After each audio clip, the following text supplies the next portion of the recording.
Então, aí agora hoje a gente vai continuar vendo então uma parte da nomenclatura. Então, só para introduzir para vocês, não é uma coisa lá muito aprofundada, né, sobre a taxonomia e nomenclatura.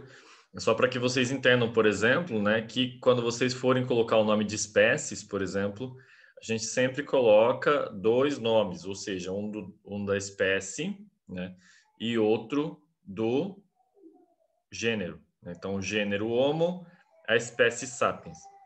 Se eu vou precisar abreviar, por exemplo, eu sempre abrevio o gênero, nunca a espécie, tá?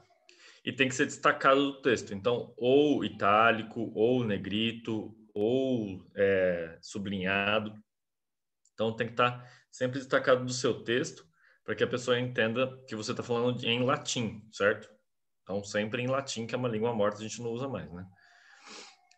Se você for falar exatamente de alguma espécie, né, que é aquela espécie importante, você coloca ela por inteiro. Então, Homo sapiens, porque estou falando do Homo sapiens. Quando for mais importante falar de um gênero, né, eu coloco, olha só, Salmonella, e aí a espécie não é importante. Por quê? Tem vezes que eu vejo, por exemplo, essa bactéria Salmonella. Todas elas causam algum tipo de transtorno intestinal na gente. Dessa forma, não importa qual é a espécie, né, dessa salmonela, o que importa é que ela é uma salmonela, do gênero Salmonella. Ou então eu posso ter, inclusive, né, qual que foi a pessoa que ou descobriu a espécie ou nomeou primeiramente essa espécie. Nesse caso aqui, ó, Canis familiaris, que foi o próprio Linneu, né, que inventou aí a taxonomia, né, que colocou as espécies em ordem, que colocou esse nome aqui, e aí coloca o ano. Então, Canis familiaris, Linneu, 1758. Isso aqui está caindo hoje em dia, né, não tem mais tanto uso. É mais para um uso acadêmico, onde você fala qual é a espécie e quem que nomeou ela a primeira vez, mas não vem mais do nome. Então, a gente começa falando dos prions, né? Lembra, eu não sei se eu falei para vocês que são os prions.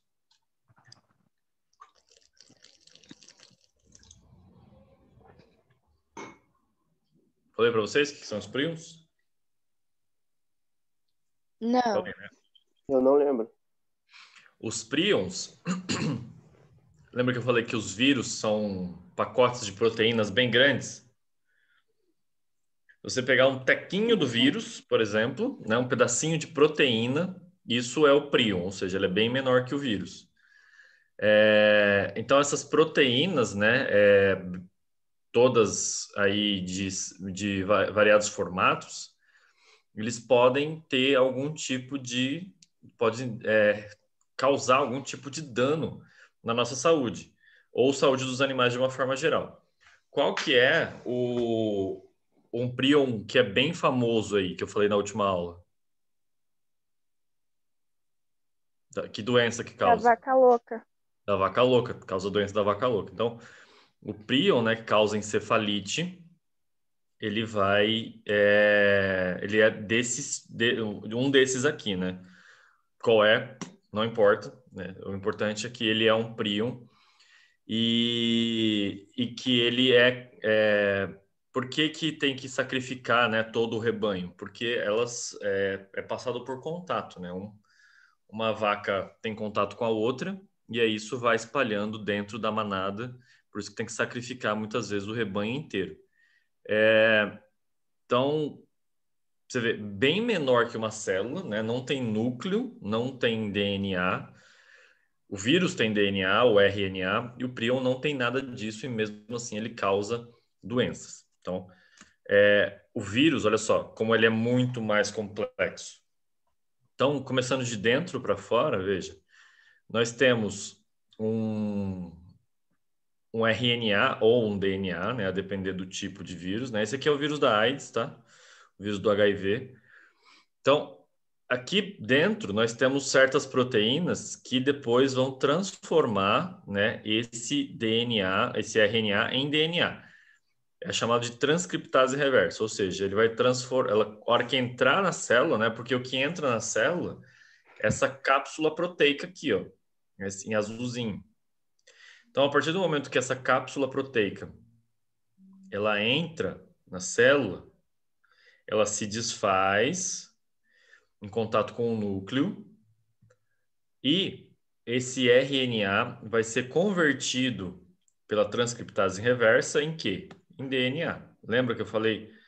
Não sei se eu já falei para vocês que o RNA é uma fita simples e o DNA é uma fita dupla. Cheguei a falar isso para vocês? Sim.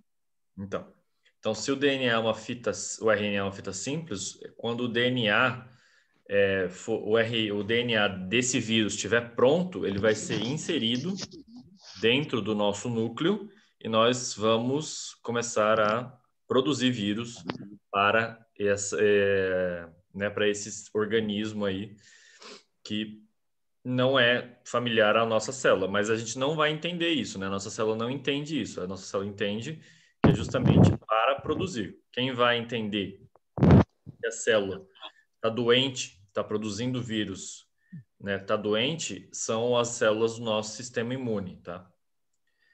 Então, ao redor da cápsula, nós temos aí proteínas de matriz que vão ajudar, né, o vírus a invadir a membrana celular mais externa. Esses envelopes, vocês estão vendo que eles têm ligantes, então são praticamente 4 camadas, né? Então, essas 4 camadas não quer dizer que o vírus ele é mais protegido ou menos protegido. Quer dizer que esse vírus ele tem mais facilidade ou menos facilidade de entrar nas nossas células. Então, todas essas proteínas de envelope, GP41, GP120, a proteína de matriz, a membrana lipídica, inclusive essa membrana lipídica, depois eu vou falar para vocês, ela faz parte da nossa própria, né, na própria anatomia das nossas células.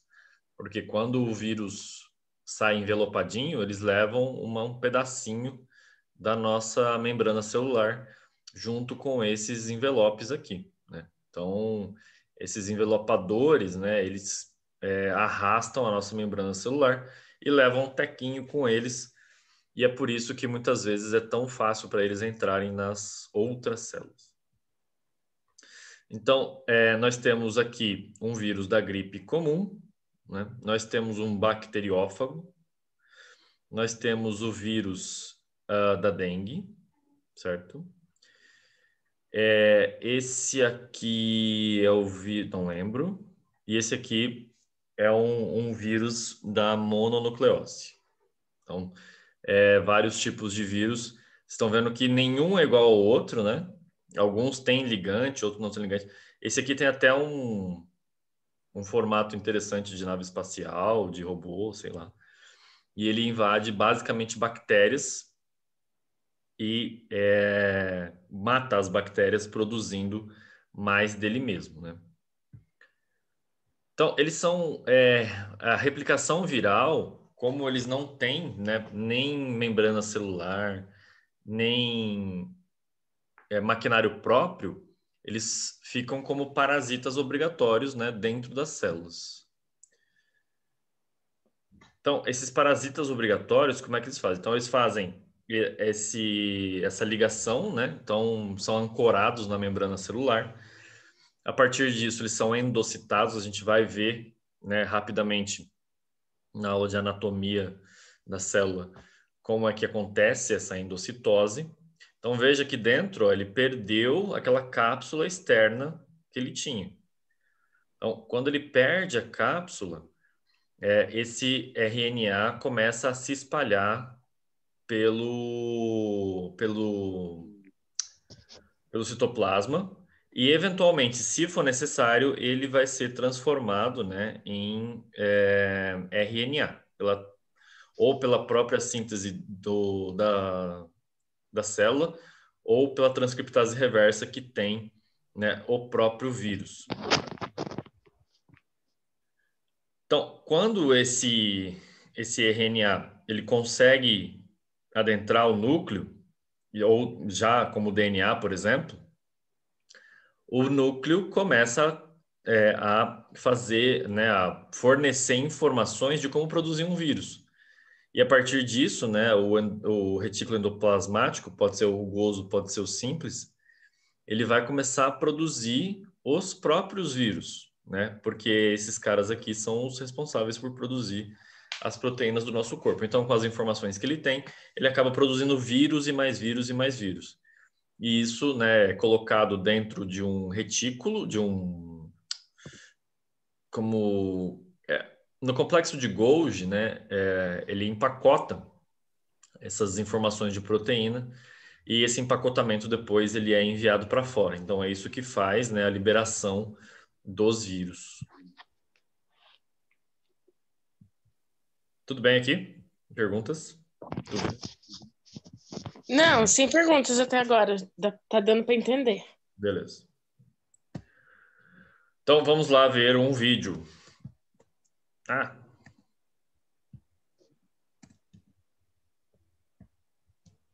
peraí, que eu vou colocar o vídeo aqui.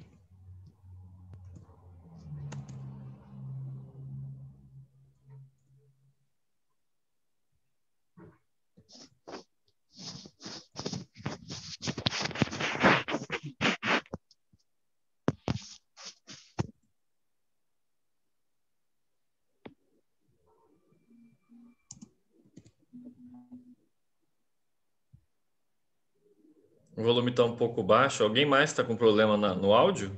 Tô falando muito baixo? Não, Não, pra mim aqui não. tá dando para escutar. Cristina, Pra mim pode ser a sua tá conexão, bom. tá?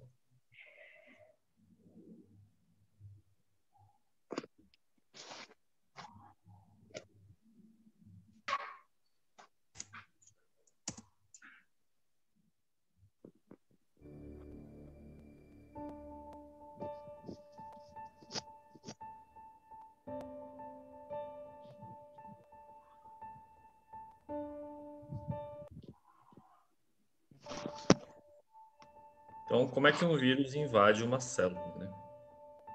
Então, ó, pra vocês terem ideia, esse aí pretinho é o vírus. Isso aqui embaixo é a célula.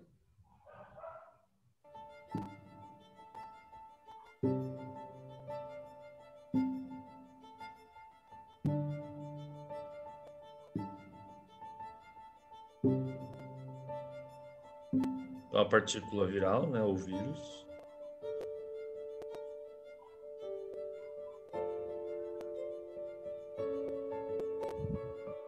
Contact. Faz o contato. This is the moment when infection begins. How does infection happen? You see the tiny shapes there on the virus particle's surface? They seem like random blobs. In reality, they are tiny keys, proteins that have evolved to the perfect shape and size, enabling them to unlock these receptors on the surface of this lung cell. Like a smile and a handshake, the virus deceives this lung cell and is welcomed in, where it will command the cell to make more virus particles. Então, eu vou voltar para vocês verem de novo. Então, depois do contato, vou deixar mudo aqui. Então, o vírus está... Aqui é uma célula de pulmão, certo? E esse aqui é o vírus do resfriado. Então, esse vírus, a hora que ele faz o contato, por que ele faz contato, né? Como é que ele consegue isso? Ele consegue isso através dessas coisinhas todas ao redor, que na verdade parece umas, sei lá, uns frango frito, sei lá, umas frituras, mas não é nem salgadinho. Isso aí são chaves, né, basicamente das fechaduras das nossas células. Assim funciona, né, a recepção dos vírus para as nossas células. Então, veja que cada um deles tem um formato diferenciado, assim como nas nossas células, muitos receptores têm formatos diferenciados. Então, quando ele liga em um deles, ele vai poder se ligar em mais outros. E a partir disso, né, ele vai ser bem recebido pela célula. Ou seja, a célula é enganada para que para que a membrana celular se abra e o vírus seja englobado por ela, e aí se inicie a divisão celular dentro da célula. Beleza? Beleza. Beleza. Eu vou lembrar Ok. Então, eu vou mostrar acho que o exemplo do Covid, acho que ele é muito parecido. Acho que eu ia passar esse vídeo aqui, mas ele é muito comprido.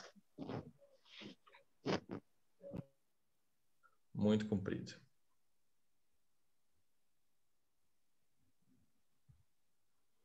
Então, vamos voltar para outra tela.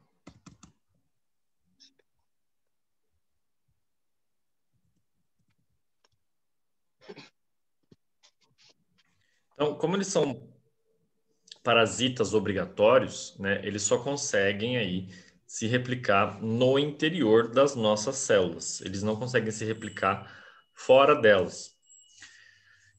Isso porque eles não conseguem se movimentar de forma alguma, né? Eles não têm metabolismo e isso é uma vantagem e é uma desvantagem ao mesmo tempo. Porque se ele estiver num ambiente hostil, por exemplo, ele não consegue se mover para um ambiente onde seja mais favorável. Mas o que acontece é que ele pode acabar sendo, então, qualquer local pode ser, então, um reservatório de um vírus em potencial. Seja o próprio ar, seja uma superfície, seja uma pessoa, né? Então, a terra, qualquer local vai ser aí facilmente contaminável pelo vírus, se ele conseguir sobreviver tempo suficiente para infectar algum organismo, seja um organismo humano, seja um animal.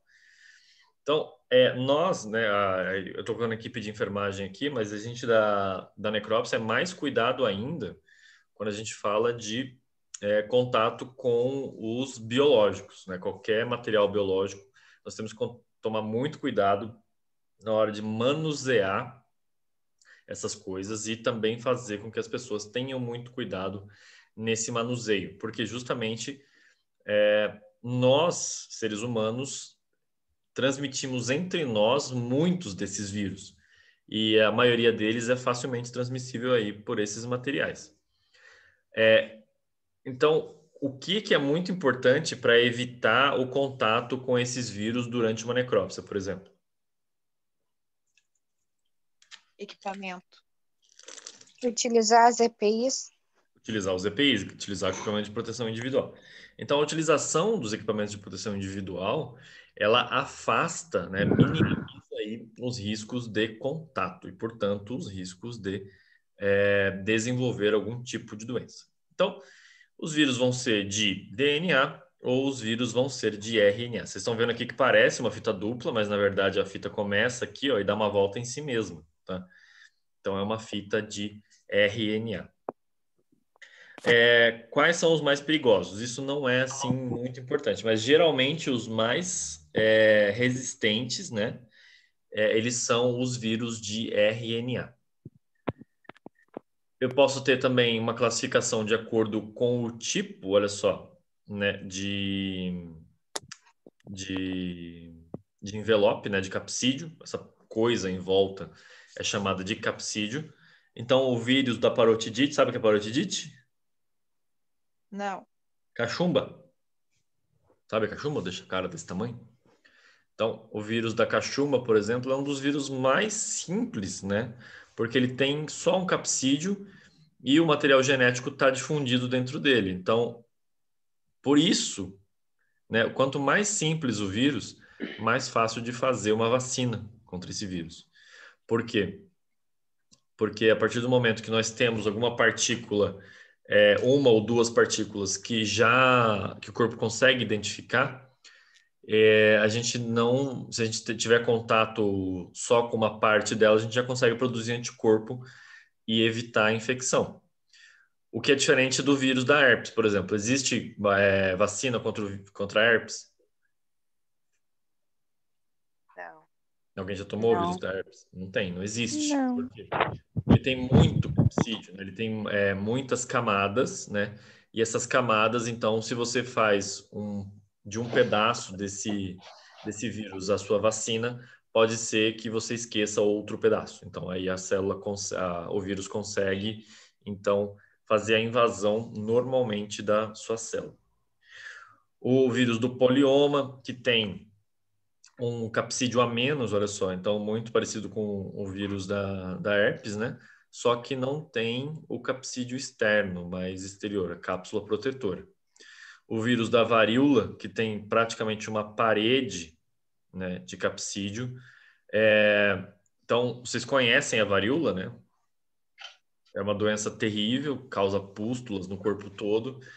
E ela Só que qual que é a vantagem? O pedaço de DNA dela é relativamente simples. Então, a gente consegue fazer uma vacina contra a varíola, né? Apesar de não ser tão eficiente. O mais importante, então, é fazer a prevenção a partir das vacas, né? Não sei se vocês sabem, esse vírus da varíola aqui, um dos principais transmissores são as vacas para a gente, tá? O vírus da polio, que causa a paralisia infantil, o adenovírus, né, que pode causar adenovirose, que geralmente ela é uma doença que toma rabeira aí no HIV, na AIDS, né? Ou o vírus da gripe. Então, o vírus da gripe. Qual que é o problema do vírus da gripe? Por que a gente nunca consegue fazer uma vacina completamente duradoura contra o vírus da gripe? Ele se modifica muito rápido? Uhum. Então, o vírus da gripe, ele tem uma mutação muito rápida, né? Então, mas ele aprendeu a fazer isso? Não, ele não aprendeu a fazer isso. Na verdade, a evolução favorece aquele que se adapta melhor.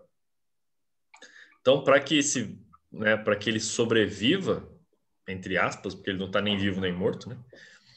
Para que ele consiga se replicar, ele toda hora está mutando. Então, enquanto a gente tem o vírus no nosso corpo e ele não consegue fazer a infecção, no momento que ele faz uma mutação, aí ele consegue nos infectar, né? Consegue fazer a infecção completa e a gente pega a doença e essa mutação a gente repassa para a próxima pessoa, tá? Porque a gente tosse, porque a gente espirra, porque a gente pega nas coisas sem lavar a mão, né? Então, ele acaba fazendo uma mutação muito rápida. O Covid é igual, né? O coronavírus é igual. Ele está com uma taxa de mutação relativamente alta para um vírus novo, né? Então, já temos 2 ou 3 aí subtipos que talvez impeçam ou atrasem o desenvolvimento da vacina, tá? E o vírus do mosaico do fumo, que é um vírus que infecta apenas plantas, né? Então, ele deixa as folhas com esse formato de mosaico, né? Bem, mais ou menos igual ao adenovírus, assim, só que é uma estampa na folha. Então, ele pode inserir o material na célula diretamente, né, no maquinário citoplasmático ou por ter afinidade por algum tipo de célula específica.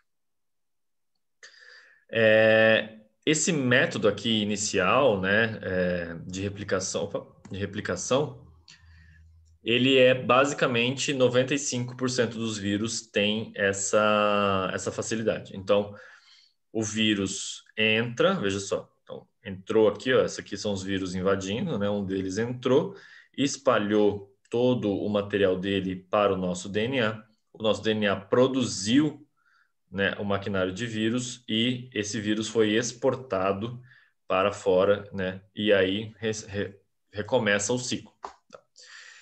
Ou então por tropismo. O que é o tropismo? Quando eu falo tropismo, quer dizer que ele tem afinidade por algum tipo de célula. Então, o vírus, por exemplo, do resfriado. O vírus do resfriado, será que ele tem afinidade por qual célula? Você tá bravo porque eu tô passando pano? Célula da onde, principalmente? Eu sei, mas você tá bravo porque eu tô tentando te ajudar? o resfriado, ele é o nosso fígado que dói quando a gente está resfriado?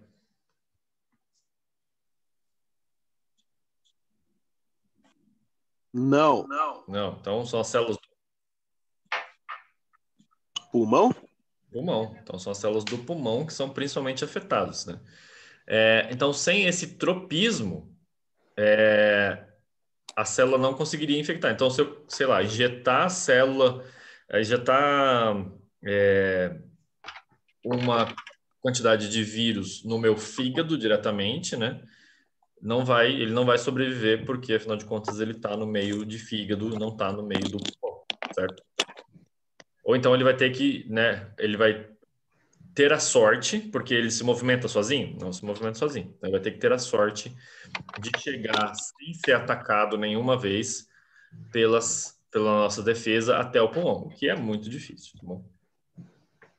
Então, doenças causadas pelos vírus. Então, resfriado, raiva, rubéola, sarampo, hepatite, dengue, poliomielite, febre amarela, varicela, varíola, meningite, mononucleose, herpes, condiloma, hantavirose, AIDS, e eu poderia falar uma lista aí de pelo menos, sei lá, uns 300 nomes que são doenças causadas por vírus, desde doenças que vocês nunca ouviram falar, que, né, causam pouquíssimo dano à saúde do homem, até as mais complexas que a gente conhece hoje, por exemplo, o coronavírus. Tá vendo que ele não está nem aqui. Então, as hepatites, por exemplo, existem quantos tipos? Você tem ideia? Duas. Só de Duas hepatite... conhecida, né? Não, só de hepatite conhecida nós temos 8 tipos. 8? A, B, C, D, E, F, G e H. Então, são 8 tipos conhecidos de hepatites, né? Então, uns causam danos, outros não causam tantos danos, né? Uns passam pelo sangue, outros não passam pelo sangue, passa pela alimentação, mas são vírus da hepatite de qualquer maneira, né? Vírus muito, muito parecidos que causam sintomas parecidos. As bactérias, então, né? Agora sim, as bactérias a gente tem um ser um pouquinho mais complexo, que aí nós temos, então, metabolismo, nós temos movimentação, né? Nós também temos tropismo, ou seja, essa célula vai ser atraída, né, por certos tipos químicos. Gente, eu não estou com o relógio, tá? Ah, tá. Peraí, achei. Tá 9h47. Então, a gente tem aqui uma complexidade um pouquinho maior. Nessa aqui, por exemplo, nessa célula em particular, nós temos ao redor dela, né, o invólucro, que pode ser, por exemplo, uma cápsula, né? Embaixo dessa cápsula nós teremos uma camada externa, e aí embaixo dessa camada externa uma camada de peptidoglucano, né? Então essa camada externa mais os peptidoglucanos vão formar uma parede celular, e embaixo da parede celular aí sim nós temos a membrana plasmática, muito parecido com as nossas células. Então por que será que as bactérias têm que ter tanta proteção assim antes de chegar no citoplasma?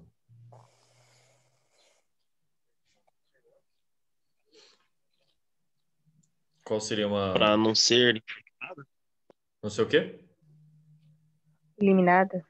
Eliminada. Ser infectada, é uma forma de proteção. Uma forma de proteção. Então, ela vive onde, a bactéria? Onde... agora eu vou fazer uma pergunta mais difícil. Onde é que não vive uma bactéria? Fora do corpo. Bactéria tem tudo. A bactéria tem em todo lugar, inclusive no espaço. Estavam fazendo uma experiência na Estação Espacial Internacional. Nos painéis solares está nascendo bactéria e fungo. E eles estão no espaço. Mas existem bactérias boas também, né? Sim. Isso aqui é uma bactéria de uma forma geral, né? Não é não estou falando de bactérias ainda que agridem ou que ajudam, mas é uma bactéria de uma forma geral. Então, esses invólucros celulares, até chegar então no citoplasma, então a gente tem um citoplasma aqui diferente de um vírus, né? Só que, diferente das nossas células, que são eucariontes, né, esses seres procariontes aí não têm um núcleo organizado. Então, o núcleo é não organizado, não tem a carioteca. Se não tem a carioteca, o DNA ele fica em formato desse nucleóide. Então, nós temos uma concentração numa região aí da célula que é chamada de nucleóide, certo? Então, às vezes mais periférico aqui da célula, né?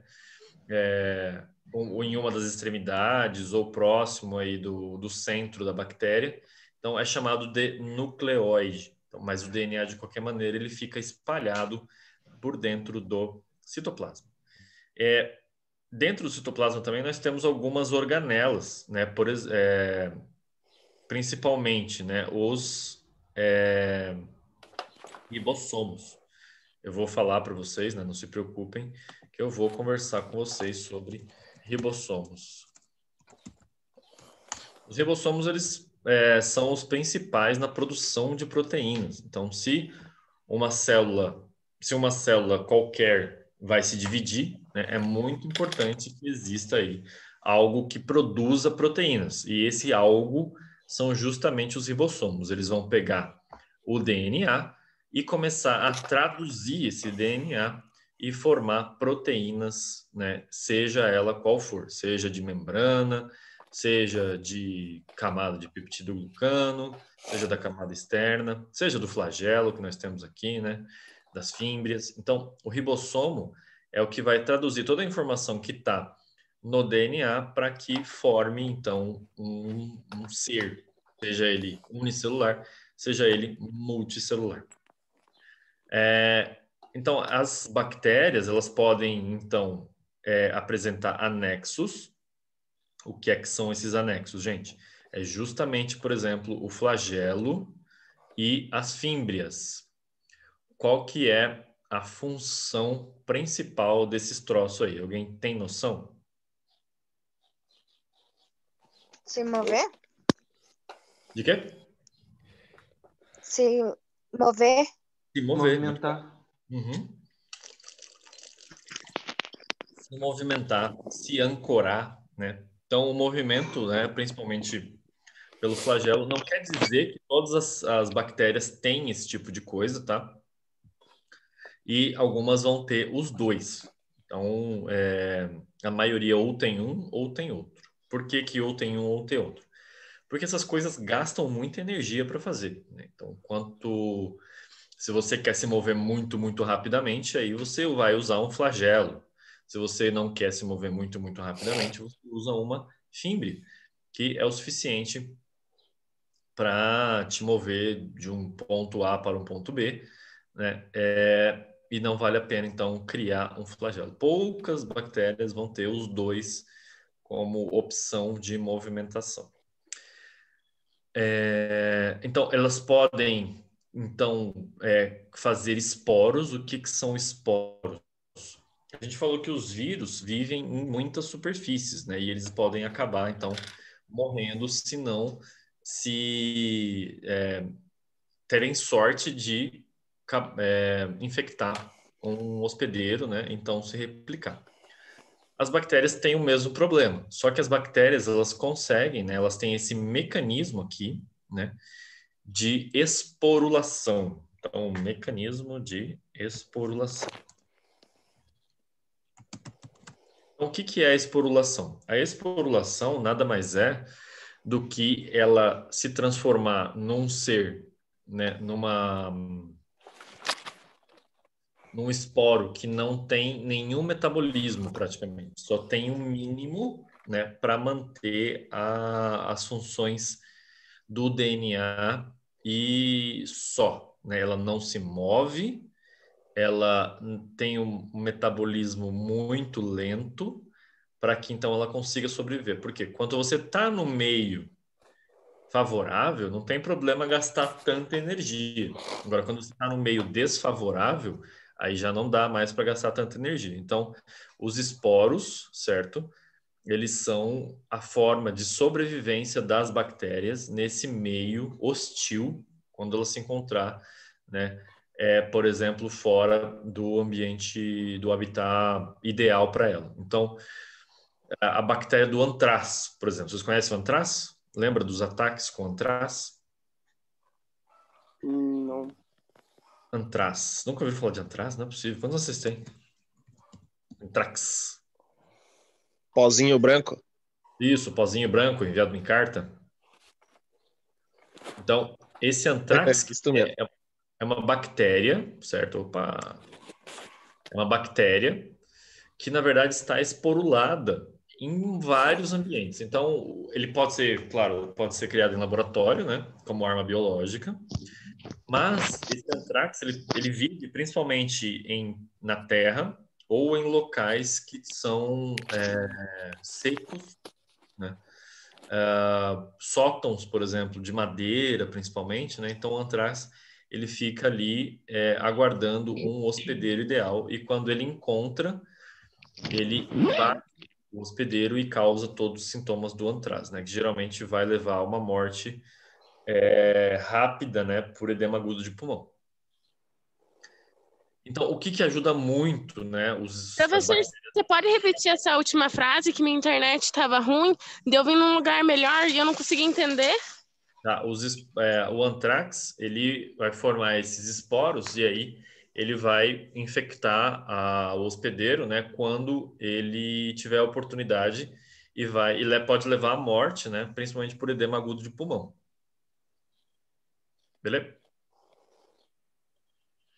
Beleza. E o que ajuda muito a formar esses esporos? É a cápsula. A própria cápsula, né? Como uma proteção completamente vedada, né? Como se fosse a nossa pele, essa cápsula não permite que passe qualquer tipo de água, de sal, né? Então, a bactéria consegue se autorregular a partir, então, do isolamento total da cápsula. Então, se a cápsula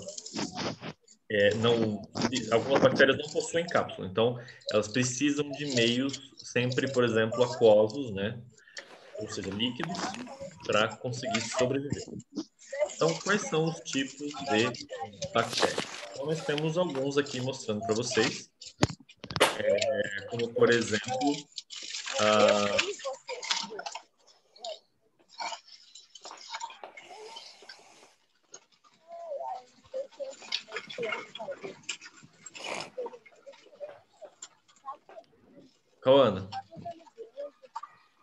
Cauana, fecha o seu áudio, por favor.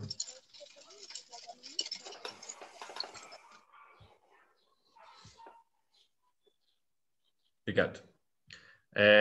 Então, quais são, né, os tipos de bactérias? Então, nós temos cocos. Então, os cocos, eles têm vários tipos de cocos também. Então, eles têm os cocos simples, os diplococos encapsulados, ou seja, eles têm uma cápsula ao redor de duas bactérias.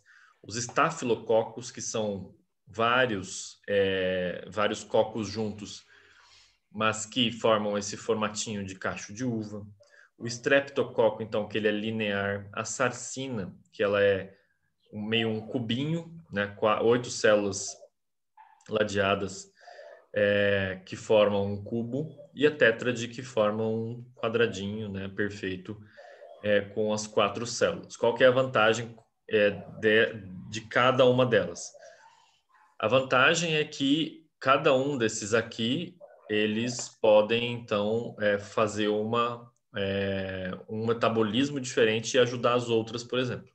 Então, cada vez que eles se juntam em uma pequena comunidade, um ajuda o outro na sobrevivência.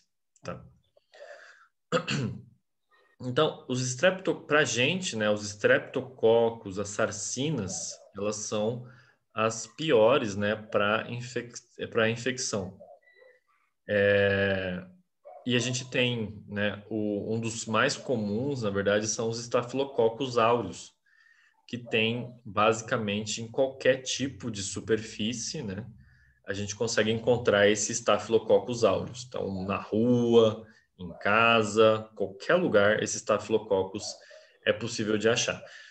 Todos eles causam doença? Gente, qualquer tipo de bactéria, de vírus, de fungo vai causar doença dependendo do seu sistema imunológico. Então, se o sistema imunológico estiver muito ruim, ele vai facilmente adquirir alguma doença independente do tipo, né, de ser que a gente está falando.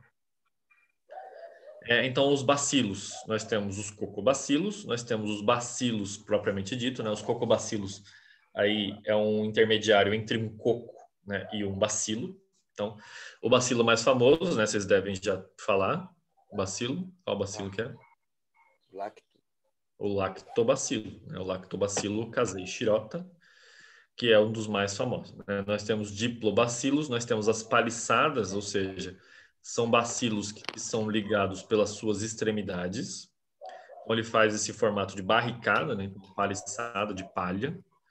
E nós temos os streptobacilos também, que são basicamente, né, o formato de bacilo na conformação de estrepto. Tá? Que possuem algum apêndice ou alguma gemulação, ou seja, está formando ali um prolongamento. Né? A hifa, como é a hifa, né? A hifa é um tipo de gemulação, e o pseudópode é um tipo de apêndice. O pseudópode, pseudo, é falso. E pode é pé, em latim, em grego. Pseudo é falso. E podes, ou podos, é pé. Então, é um falso pé. É um falso prolongamento aí, né?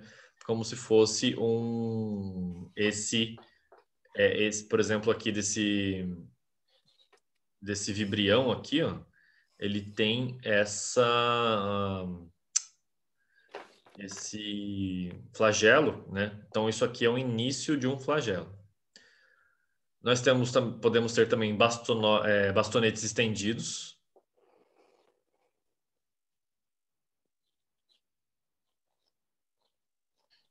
Que são de bastonetes, né? Agora, de vibrião, nós temos algumas, né? O mais comum é a cólera, né? O vibrião da cólera. Esse bedelo vibrio, ele causa alguns tipos de bortedela, né? Então, a bortedela é um vibrião também. O bastão das corinebactérias, perdão, que são algumas doenças, principalmente de gado e de galinha. O Helicobacter pylori, nós bem conhecemos ele, vive dentro do nosso corpo o tempo todo, né? Por que pylori? A gente não teve anatomia ainda, mas ali próximo, né, um pouquinho depois do nosso estômago, entre o nosso estômago e o nosso intestino, existe uma região chamada de região pilórica. E essa região pilórica é onde vive o Helicobacter pylori. Ele é responsável, por exemplo, para você ter uma úlcera, né? Uma úlcera pilórica, porque essa bactéria está comendo basicamente a parede do seu intestino. Então, se você tem algum problema de saúde, você pode ter, então, uma úlcera duodenal por causa do Helicobacter pylori. Tá? Um espirilo, por exemplo, nós temos a Borrelia burgdorferi, é uma das doenças que hoje em dia está bem rara, né? A burgdorferiose, né? Ou espirilose, como é chamada também. Esse espirilo, um dos espirilos que a gente tem, que causa também, é aquela doença de enchente. Como é que chama mesmo?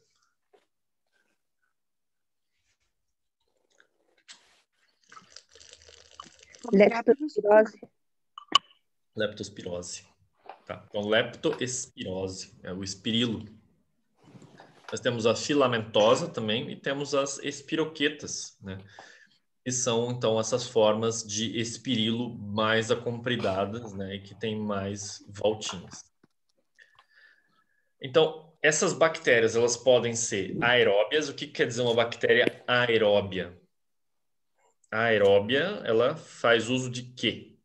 Ela respira, ela usa oxigênio? Usa oxigênio. Então, se ela usa oxigênio, ela precisa de oxigênio para o metabolismo dela, né? Um dos mais comuns, né? Um dos exemplos é a Shigella, Claro, nós temos vários exemplos, mas a Shigella causa a shigelose, um tipo de ataque aos intestinos, né? E que pode causar, inclusive, uma infecção generalizada, tá? As anaeróbias nós temos, por exemplo, o Clostridium botulinum, causa o botulismo, o que é uma espécie de paralisia do corpo, né? Você sabe onde a gente pega botulismo? Como pega botulismo? Sei não. Amendoim vencido? Nossa, sério? Amendoim vencido, tá? Então, o Clostridium botulinum, ele se desenvolve dentro do amendoim. Quando você faz a ingesta desse amendoim, seja na paçoca, seja no pé de moleque, o Clostridium botulinum começa a produzir toxinas que fazem a paralisia do corpo e podem, inclusive, paralisar os seus pulmões e te levar a uma parada cardiorrespiratória. Uma parada respiratória, em seguida uma parada cardiorrespiratória. Então, eles não precisam de ar para sobreviver, o que é muito vantagem se você tiver, por exemplo, dentro de uma embalagem de pé de moleque, onde não tem ar nenhum. Correto? Concorda? Nós temos também as anaeróbias facultativas. Então, ela pode ou não usar ar, ou então usar menos ar que as aeróbias, por exemplo. Então, se a salmonela, por exemplo, né, onde é que pega a salmonela? Salmonelose? No ovo sem estar preparado, sem estar aquecido. No quê? Isso. No alimento, né, sem estar preparado da forma correta, ou então, sei lá, você cortou um frango cru e preparou aquela... Tá travando, Andressa? Para mais alguém tá travando aí? Aqui tá de boa. Do ovo cru, do ovo mal frito. Isso, né? O frango mal feito, a faca crua, a faca que você cortou carne crua, depois você manipulou a carne já preparada, né? Seja do frango, seja do boi. A minha imagem ficou borrada. Tá, Bom, tá estranha. provavelmente é por causa da conexão. Mais alguém tá com problema, gente? Oh, Não. Deus. Não? Não, aqui tá Então, a tudo bem. instabilidade pode ser minha aqui ou de vocês. Nós temos, então, as microaerófilas, né? O que é a microaerófila, então? É a que usa pouquíssimo ar. Ela não é anaeróbia, mas também não é aeróbia. Ela usa uma quantidade ínfima de oxigênio para respirar. Então, muito interessante porque dentro do nosso estômago tem pouquíssimo oxigênio. A vantagem para a Helicobacter pylori, né? Ela vive no nosso duodeno, então ela não precisa de tanto oxigênio assim para sobreviver. Então, para ela, dentro do nosso intestino está muito que bom. Algumas, então, elas podem, além de utilizar ou não ar, elas sobrevivem a certas temperaturas. Então, as psicrófilas, por exemplo, né, elas sobrevivem a temperaturas baixíssimas. Então, Yersinia enterocolítica, que causa problemas intestinais, você pode congelar aquele alimento com Yersinia que você não vai conseguir matar essa bactéria. Por que a gente congela os nossos alimentos? Justamente para tentar diminuir, né, a atividade das bactérias, dos fungos, para que o nosso alimento não se deteriore e a gente não pegue nenhuma doença com isso. A Yersinia não está nem aí para isso, porque ela sobrevive, né, até menos 18 graus, e se você colocar na sua geladeira, o máximo que você vai atingir aí é uns menos 5, quando muito, menos 10 graus, né, na melhor geladeira aí da melhor marca. Nós temos as mesófilas, então, se psicro é muito frio, as meso vão ser mais ou menos na nossa temperatura, na temperatura do corpo, certo? Na temperatura externa de uma forma geral. Qual bactéria que se pega no centro cirúrgico? Porque ocorre muito isso. Do centro cirúrgico, Andressa, a gente tem alguns exemplos, né, principalmente de... Deixa eu lembrar o nome aqui. Surto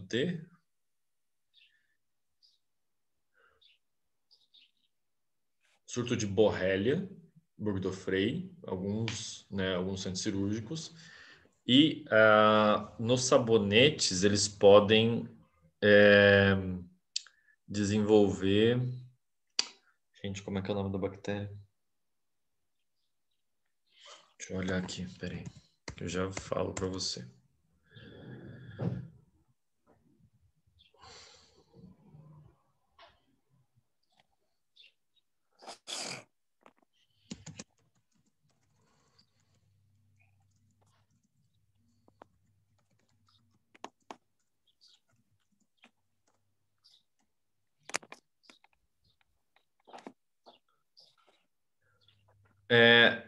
A Klebsiella é muito comum, na verdade, em pacientes muito tempo internados.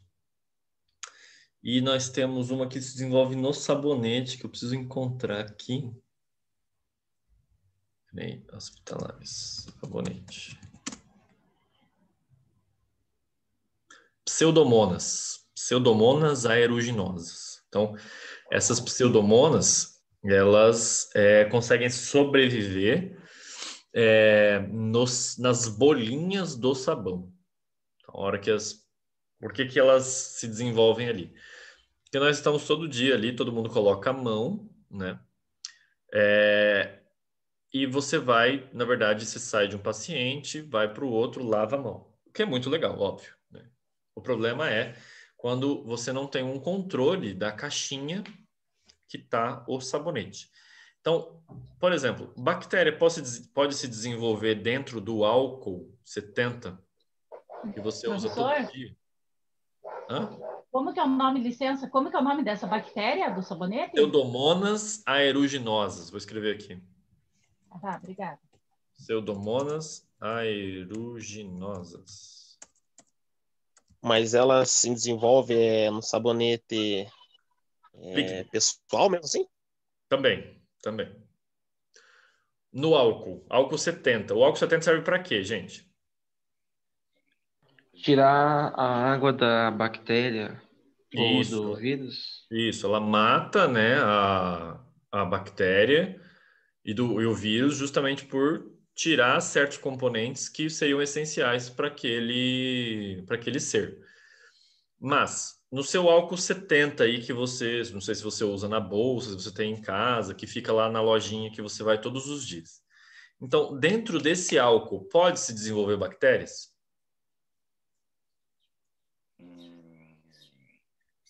Sim.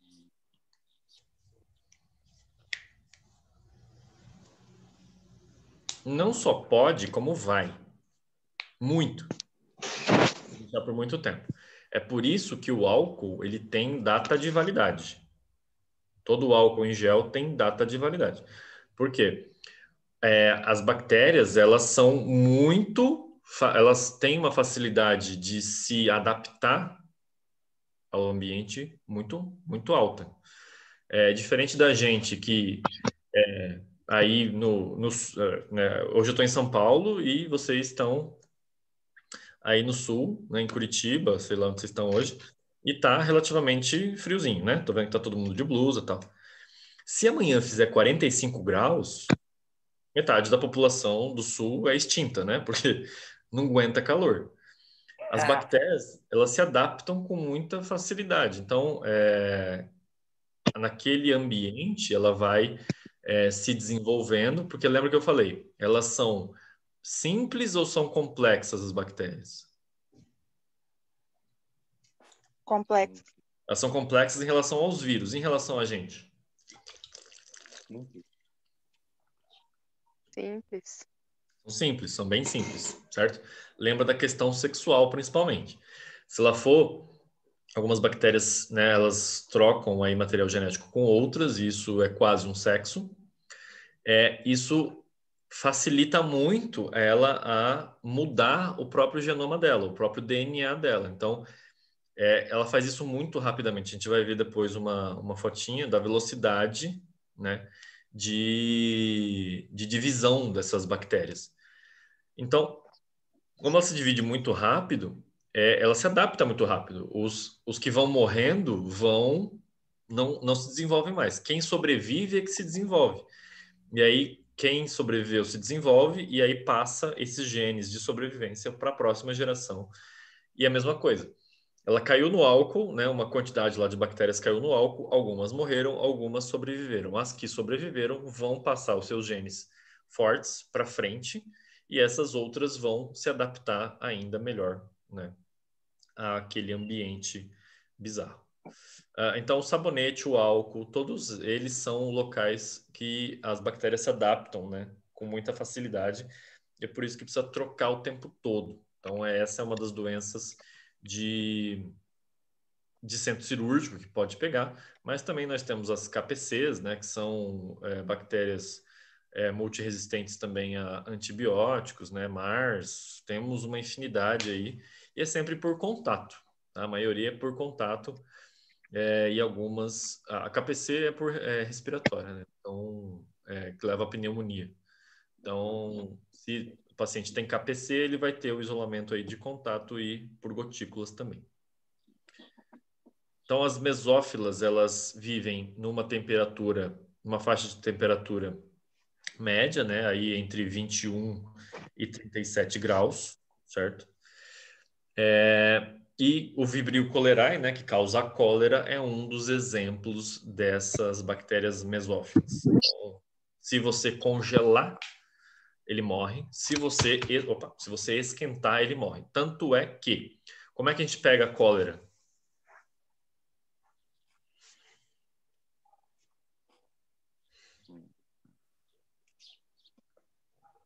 Vocês estão tão distantes da realidade que a gente nem sabe mais como pega a cólera, né? Oi? Como pega, gente, cólera?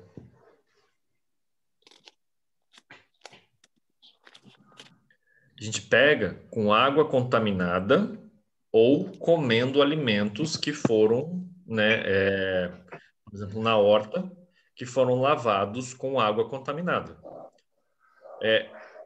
Então, na água contaminada, como é que eu faço para não tomar esse vibrião da cólera? Água mineral. E quem não tem acesso à água mineral? Ferve. Ferve a água. Ferve a água, você já mata, né? Ferve por 5 minutos, você já mata todos os vibriões da cólera que tem nessa água. E se eu for regar a plantinha lá, né, da minha horta e for comer essa folha depois, eu posso colocar, por exemplo, no vinagre, no hipoclorito, né, na quiboa. Então, e depois lavar, e aí eu posso ingerir, que não vai ter perigo também.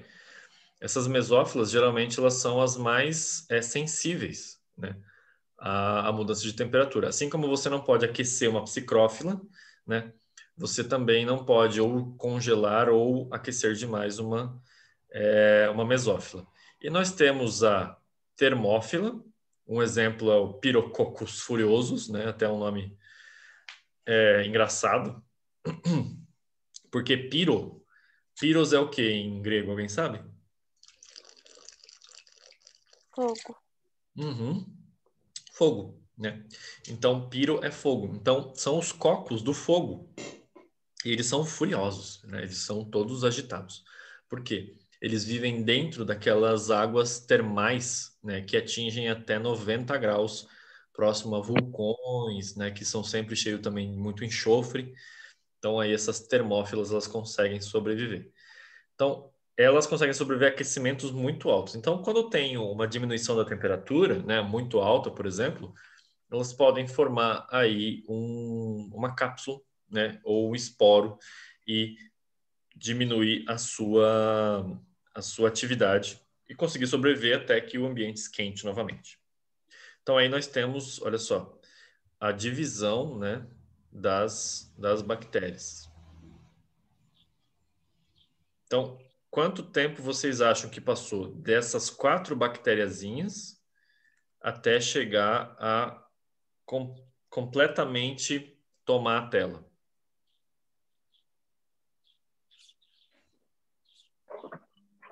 Algumas horas? Algumas horas. Quantas?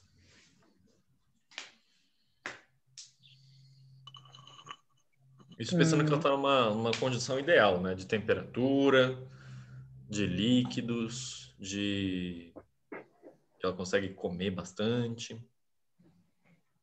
De 2 a 5 horas? 2 6 horas? 2 horas. Exatamente 2 horas. Então, em 2 horas, essas bactérias conseguiram, né, tomar a nossa tela toda. Então, de 4, a gente não consegue nem contar depois de um tempo, né? Ela deve ter aí na casa dos milhares já. Tá? Então, em 2 horas isso acontece. São todas as bactérias que fazem assim? Não. Né? Cada bactéria vai ter uma divisão diferenciada, mas nós temos, então, aproximadamente um gráfico de crescimento bacteriano. Então, a primeira fase, né, é a fase de lag. Então, a fase de lag, ela geralmente, então, tá vendo que aqui no 0, né, eu então entro uma quantidade X de bactérias. Essa quantidade X, ela está no meio e nessa fase lag, ela está se adaptando àquele ambiente. Então, ela está verificando aí se tem condições para sobreviver, se não tem condições, e aí ela vai ou iniciar... Bactérias têm sexo? Jackson, bactérias podem fazer sexo, mas nem todas têm diferenciação de masculino e feminino. A maioria não tem. Mas Eu facilita. conheço uma que tem, inclusive. Né, mas elas fazem sexo. Por sexo. A gente vai falar o que é sexo aqui, não é depois. Então, a fase de lag, ela conforme ela vai se adaptando, né? Então, pode ser uma primeira hora, pode ser uns primeiros minutos aí nesse meio. A hora que a bactéria percebe, né, que ela está num meio favorável, aí começa a divisão exponencial.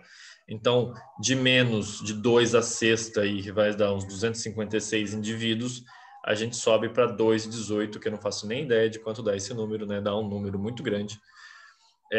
A gente tem a divisão, né, rápida desse número de indivíduos. Por quê? Porque o ambiente está completamente favorável. Então, imagina, é como se fosse a humanidade. Tá? Então, a humanidade, né, ela está em crescimento ainda exponencial e nós estamos percebendo que a coisa não vai longe. Por quê? A nossa condição no nosso meio está favorável para ter mais filhos cada vez mais? Não. Então, a gente está entrando numa fase chamada de estacionária, ou seja, as pessoas estão parando de ter filhos, né? O número de idosos está aumentando. Então, essa fase estacionária é justamente porque o meio não favorece mais. É a mesma coisa com as bactérias. Então, se o meio não favorece mais, ou se eu tenho aí por exemplo... Peraí, deixa eu só ajustar esse banco que está me irritando agora. Se eu tenho, por exemplo, a própria bactéria, certo? Que nem a gente, ela tem os dejetos dela. Então, toxinas, metabólitos, tudo que ela coloca para fora depois de fazer aí o seu metabolismo, ela vai colocar no próprio meio. Então, é como se a gente estivesse vivendo no meio do próprio esgoto. Isso lembra alguma coisa? Acho que sim, né? Então, imagina as pessoas vivendo no meio do próprio esgoto, no meio do próprio lixo, e aí você não consegue mais, né, ter um desenvolvimento dessa espécie. E aí entra a quarta fase. Depois de um tempo que a bactéria não aumenta mais de número, mesma coisa dos seres humanos, que a gente não aumenta mais de número, começa aí um declínio. Então, esse declínio, né, a fase de morte, é porque o ambiente já está esgotado. É a mesma coisa com os seres humanos, né? E a gente vai, daqui a alguns anos, a gente vai começar a ver, né? Na verdade, a gente já está vendo, né? A gente está vendo tanta doença que nós temos o início da decadência, né? O início da morte dos seres humanos. Mais um pouquinho. Então, onde que elas vivem? Onde é que as bactérias vivem de forma geral? Qualquer lugar, né? Então, uma gama gigantesca aí de ambientes, né? De habitats. Inclusive, uma curiosidade, né? Que a gente tem é a mitocôndria. Então, veja só. A mitocôndria, ela tem um DNA próprio. Ela tem esse formatinho aí, ó, né? Esse formato lembra uma bactéria. Tá cortado aqui, né? Para mostrar a parte de dentro. Mas ela lembra bastante uma bactéria, né? Um bacilo, um cocobacilo. E a parte de fora, ó, tem uma membrana externa, uma membrana interna, que lembra bastante uma cápsula, né? Uma membrana celular. E dentro dessa matriz mitocondrial, né? No meio das cristas, nós temos o DNA. Qual que é a função da mitocôndria, gente? Alguém sabe? Produzir o que pra gente?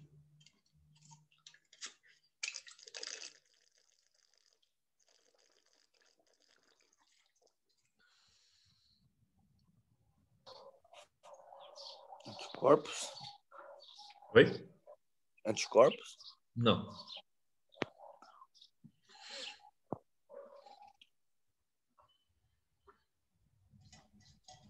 Células boas? Não. Enquanto vocês pensam, eu vou responder a Andressa. Andressa, o paciente da KPC fica em isolamento porque a transmissão de KPC é por contato e por gotícula. Então, ele tem que ficar isolado para não transmitir o KPC para outras pessoas. Tá bom? Produz imunidade? Não.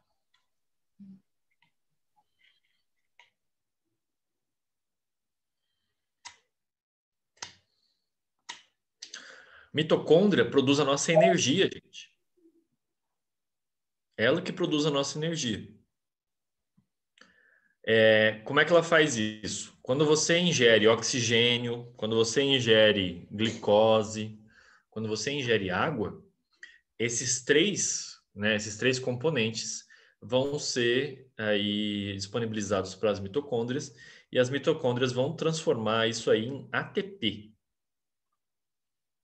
Uma coisa chamada ATP, trifosfato de adenosina, ou seja, vai formar uma proteína que é capaz de, quando se separa, ela fornecer energia para as nossas células. Então, energia, eu estou falando de energia do tipo elétrica, né? Energia que passa, energia química, né? Que vai, então, se dissipando nas nossas células, porque cada célula nossa tem uma mitocôndria, ou mais, a depender do tipo de célula, para produzir a energia que a gente precisa para sobreviver. Então, por que a gente morre? Porque você para de respirar. Quando você para de respirar, a sua mitocôndria não recebe mais oxigênio.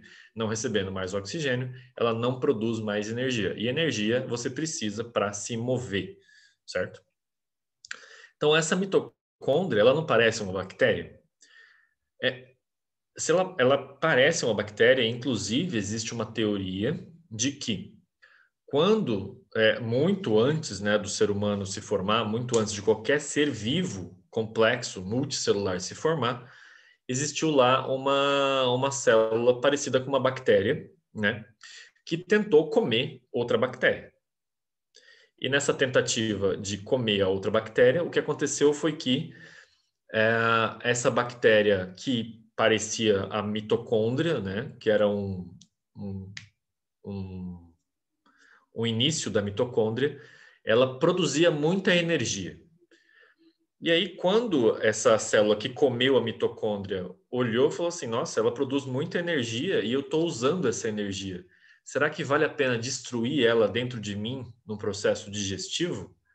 Talvez não. Então, talvez não valha a pena, né, eu matar ela, mas vale a pena eu chamar ela para dentro de mim. E aí, enquanto eu forneço algumas coisas para ela, ela me produz energia. Uma troca, certo? Uma troca de favores aí. Então, a teoria é de que essa bactéria, né, englobou a outra, e essa menorzinha produzia muita energia, o que foi muito favorável para a bactéria maior. E aí você tem um desenvolvimento de células que juntas produzem muita energia e conseguem fazer outros processos, como, por exemplo, respirar. Então, se respira, né, ou se tira oxigênio do meio, por exemplo, essa energia, né, a energia do oxigênio, feita a partir do oxigênio, ela é muito mais poderosa do que feita a partir da falta de oxigênio. Então, o oxigênio é o que dá muita energia. Então, essa é a ideia, né, de que uma mitocôndria entrou numa outra bactéria e essa bactéria utiliza essa mitocôndria até hoje e somos nós, né, o resultado final desse casamento muito bonito entre uma bactéria e uma mitocôndria. Vamos fazer um intervalo? 20 minutos? Beleza. Beleza? Até já já. Ok, até.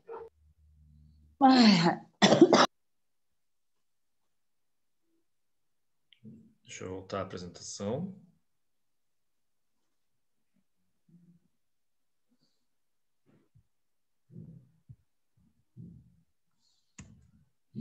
Então, quais são as doenças, né, causadas aí por protozoários? Doença de Chagas. Eu estou apresentando para vocês, estão vendo? Não. Não. Não, peraí. Foi? Deu certo. Foi. Beleza. Então, a doença de Chagas, né, conversei com vocês, é o Trypanosoma cruzi, causado por passado. O vetor é o barbeiro, né, quem faz a infecção é o barbeiro na gente. A leishmaniose, a malária, né, pelo mosquito, a toxoplasmose, principalmente os gatos, mas não exclusivamente. Cães também têm toxoplasmose, ratos também têm toxoplasmose,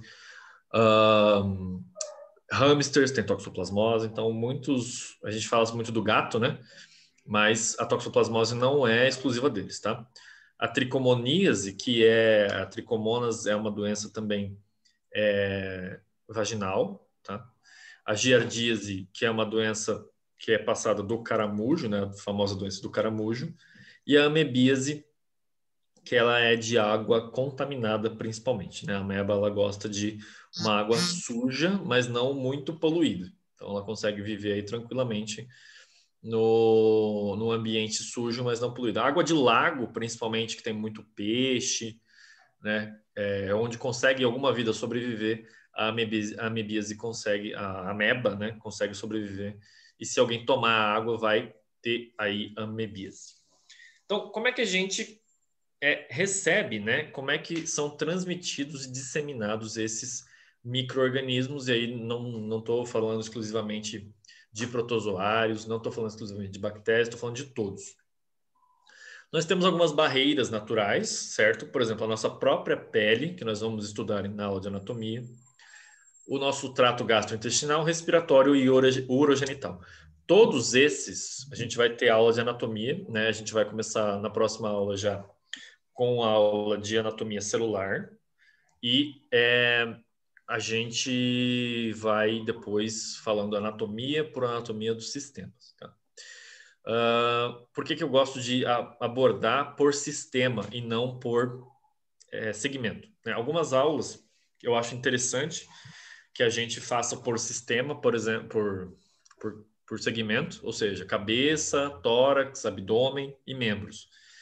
Essas coisas são interessantes de ver, principalmente para necrópsia. Então, eventualmente, eu vou querer voltar em anatomia, dividindo ele em segmento e não em sistema. Mas o sistema é muito legal porque a gente não vai falar só de anatomia, mas a gente vai falar junto de fisiologia.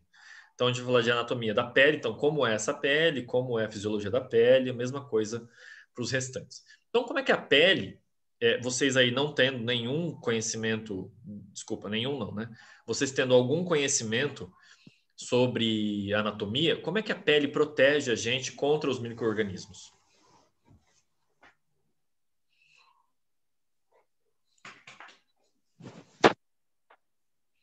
Com as camadas? Isso, com as camadas da pele. Agora, imagina, para responder essa pergunta, imagina se você não tivesse pele. E depois imagina onde é que você já meteu a mão alguma vez.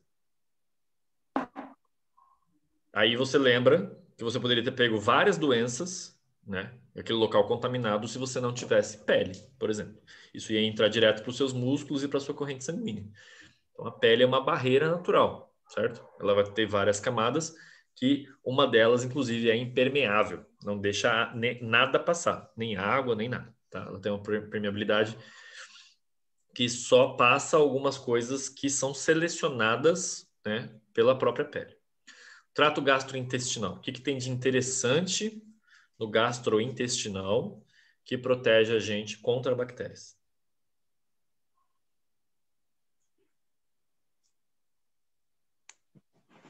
Ou contra vírus. Os mucos. Oi? Muco? Muco, né? O muco, o muco faz com que esses seres grudem e aí às vezes ele jogue para fora, né, a bactéria, o vírus, né, o micro-organismo. E tem mais uma coisa que tem no estômago. O que tem no estômago? O ácido. Ácido. Ácido, isso, ácido. Então, poucos micro-organismos conseguem sobreviver ao ácido. Então, esse ácido é uma barreira natural do nosso corpo para matar os micro-organismos. No trato respiratório também é o muco, certo? Então, além do muco, por baixo do muco nós temos alguns cílios. E esses cílios, bem parecido com os cílios dos protozoários das bactérias, eles vão jogando, né, o muco para cima. E aí, eventualmente, você está com vontade de tossir. Na hora que você tosse, sai esse troço verde da sua garganta. O que é isso? É o acumulado do dia, é o acumulado do período em que esse cílio foi trabalhando para jogar para fora os micro-organismos que podem ser patogênicos para você. Então, o que é interessante? Engolir ou cuspir? Eu acho que é cuspir. Cuspir. Cuspir geralmente é o mais interessante. Mas se você engolir, quem é que vai estar te protegendo? O ácido. Os ácidos do estômago? Os ácidos do estômago. Muito bem, os ácidos do estômago. Então, o melhor, né, eu acho, na minha opinião, é cuspir. Desde que você guspa, não guspa, sei lá, né, formando uma nuvem de guspe, né, mas você guspa ali num vaso sanitário, numa pia, lavar tudo depois que você cuspir. Então, se você quiser engolir também, não tem problema, tá? Oi? O nosso trato urogenital. Então, o que é o trato urogenital? A gente está falando, então, de uretra, onde sai a urina, e nós estamos falando da parte da genitália. No homem, é basicamente tudo a mesma coisa. Onde sai esperma, sai a urina. Na mulher é diferente. Onde sai, para os meninos que ainda não entenderam, né, onde sai o xixi não é o mesmo lugar onde onde tem atividade sexual. Por quê? Porque a genitália, né, a vagina interna, a parte interna do canal vaginal da mulher, ela tem acidez, por exemplo, né, que elimina a maioria, ou então controla, pelo menos, algumas bactérias, alguns fungos que não devem se propagar. Então, essa propagação e disseminação vai depender justamente de como esses micro-organismos estão favorecidos ou desfavorecidos naquele ambiente. E a liberação de micróbios no corpo, justamente. O meu corpo está com o sistema imune, né, o sistema imunológico bom ou está ruim? Se tiver ruim, a gente vai ter uma infecção muito facilmente transmissível. O que é muito interessante é a infecção sexualmente transmissível, né? Que ela pode ser aí não só transmissível pelo sexo, mas por contato com outras coisas, como sangue, leite materno, né? O próprio, sem ser o esperma, mas então o líquido seminal também é possível transmitir, tá?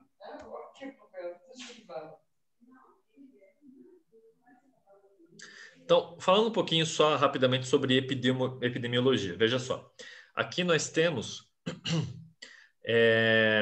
uma taxa, né, entre 1980 e 1989 de óbitos por doenças infecciosas e parasitárias, ou seja, doenças que são causadas por fungos, bactérias e por protozoários, né, e alguns outros parasitas, como vermes, por exemplo. Então, o que aconteceu, né, entre 1980 e 1989, veja, que deu, principalmente aqui, olha só, uma queda, né, em 87, 88, houve essa queda. O que vem melhorando no Brasil, no Nordeste e no Sudeste em relação à vida das pessoas?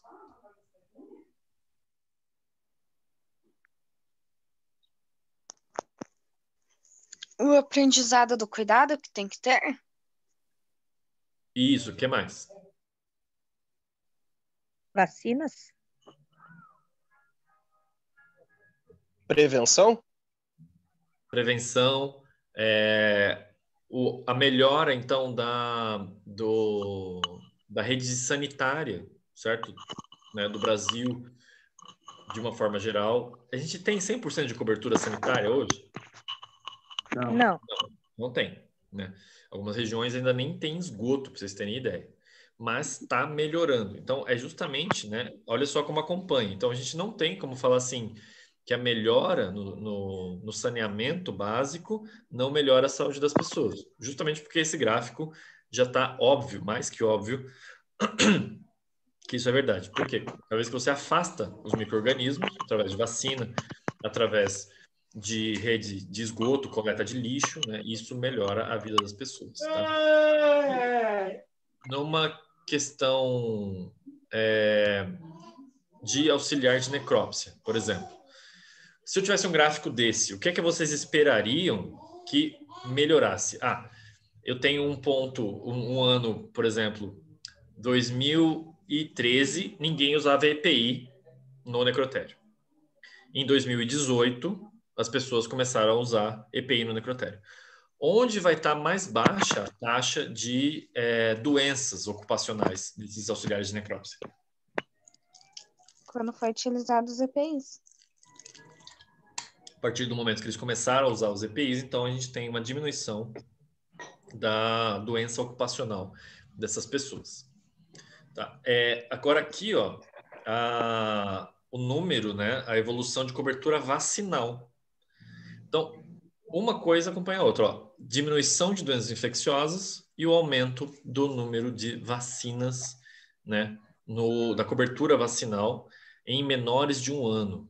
Então, a partir da vacinação, entre 1980 e 91, a gente tem o óbvio reflexo da diminuição da mortalidade. Isso é verdade entre adultos também? Claro que é verdade entre adultos também, porque você também faz um programa vacinal de acompanhamento, né? Você nunca faz... Tem vacinas que têm doses e doses e doses. A gripe é uma delas, né? Você sempre faz o reforço todo ano.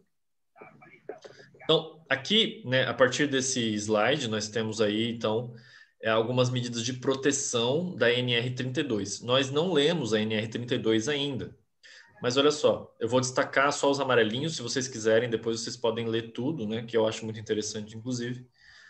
Então, na NR32 tem lá, ó, local onde existe a possibilidade de exposição a agente biológico deve ter lavatório para higiene das mãos, provido de água corrente, sabonete líquido, toalha descartável, lixeira provido de sistema de abertura sem contato manual. Então, essas coisas isolam, né, qualquer tipo de contato com as fontes de contaminação. Então, é por isso que é importantíssimo, se você quiser diminuir a doença ocupacional do seu local de trabalho, você demonstrar a NR32 está falando exatamente isso, né?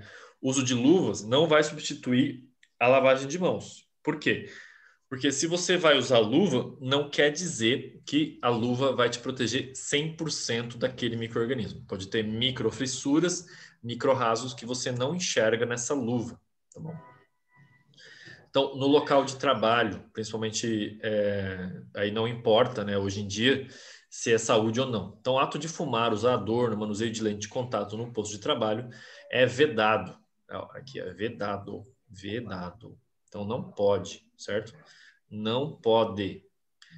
Por que que não pode? Porque você vai fumar... O que que é fumar, então? É um ato higiênico? Não. Fumar não é higiênico, né? O fumo, né, o cigarro tem partículas pesadas, inclusive, né? E as próprias cinzas, elas fazem aí uma sujeirada danada. Então, não é permitido fumar no local de trabalho. Por que a gente não usa adornos? Porque esses adornos, para auxiliar de necrópsia, ele pode cair. Se aí você não recupera mais e você, não, é meu brinco favorito, eu vou, não vou, vou, não vou, não vai utilizar adorno justamente para não perder esse adorno seu. E o manuseio de lentes de contato, a gente não faz justamente para evitar a contaminação ocular. Por quê? O seu olho, ele é uma via direta, o seu olho está cheio de vasos sanguíneos. A partir do momento que você tem uma contaminação, ele cai direto na corrente sanguínea e vai te causar aí a doença. Então, se cai uma gota de sangue no seu olho, isso já é uma possibilidade de contaminação por qualquer coisa que você possa imaginar. Tá? Não podemos, então, guardar alimentos em geladeiras, por exemplo, que você guarda as amostras de sangue e de urina, por favor, né? Não dá para fazer isso, e a gente já viu isso, não faça isso. Não podemos usar os calçados abertos, porque a agulha pode cair no chão, materiais pesados contaminados podem cair no seu pé, então não se usa, né, esse tipo de vestimenta. A botina que vocês usam, a ponta dela é de ferro? Não é de ferro, mas é de PVC, né? Toda a bota é de PVC. E é de PVC bem grosso. Então, o que precisaria para a agulha atravessar o PVC, na verdade, alguém fazer a força para fincar a agulha no seu pé. Só pela queda, né, a bota não é transfixada, tá bom? Por isso que a gente não precisa de bico de ferro. E a gente também não utiliza, não faz o transporte de materiais muito pesados e sólidos. Basicamente, os corpos, né, se eles caírem no nosso pé, eles não vão se esfriar. A não ser os carrinhos, né, que possibilitariam, então, justificariam, né, os bicos de ferro, eles não costumam passar em cima do pé das pessoas de propósito, ou então ter esse transporte tão contínuo assim que justifique os bicos de ferro, tá? Mas é um EPI também que é uma possibilidade de ser fornecido. A gente nunca sai, então, com os EPIs, né? Ou com o pijama cirúrgico, por exemplo, de dentro do necrotério, né? Isso a gente está falando do prédio de uma forma geral. Você pode passar de uma área para outra, por exemplo, eu posso utilizar o pijama cirúrgico numa área administrativa, desde que esse pijama esteja limpo, certo? Quando é que ele está limpo? Quando não respingou nada dele e você usou os EPIs de forma correta. Né? Se quem utiliza hipérfuro cortante é responsável pelo descarte, quem é que... Nós utilizamos pérfuro cortante? Sim. Sim, utilizamos, né, o bisturi e a agulha. E, eventualmente, encontramos cacos de vidro, então é importante que nós tenhamos a consciência de que é necessário, né, descartá-los de forma correta. E aqui, uma das coisas mais importantes que eu falei para vocês, caso não fique nada, né, tá aqui, ó, são vedados o reencape e a desconexão manual de agulhas. É vedado, então não pode, pela própria NR32, reencapar. Então, nós temos também o programa de vacinação, então vocês podem ler. Sempre mantém em dia a vacinação, então ele é bem genérico nessa parte, não fala quais vacinas, mas ele vai ser de acordo com as possíveis doenças que você vai estar exposto. E aí isso são basicamente todas dentro do necrotério. De quem é a responsabilidade para o cumprimento da NR32? De todo mundo. Todo mundo tem que ajudar. Médicos, auxiliares de necrópsia, pessoal do administrativo, pessoal da limpeza, então todo mundo é responsável pelo cumprimento da NR32. O que é isso aqui, gente? Fungo? Não. Pele? Não. Pele? Alguém falou pele? Eu? Pele, muito bom, pele. Isso mesmo. Então essa é a sua pele. essa é a sua pele, são as células da pele, então, que é a parte mais superficial, né? Isso aqui é um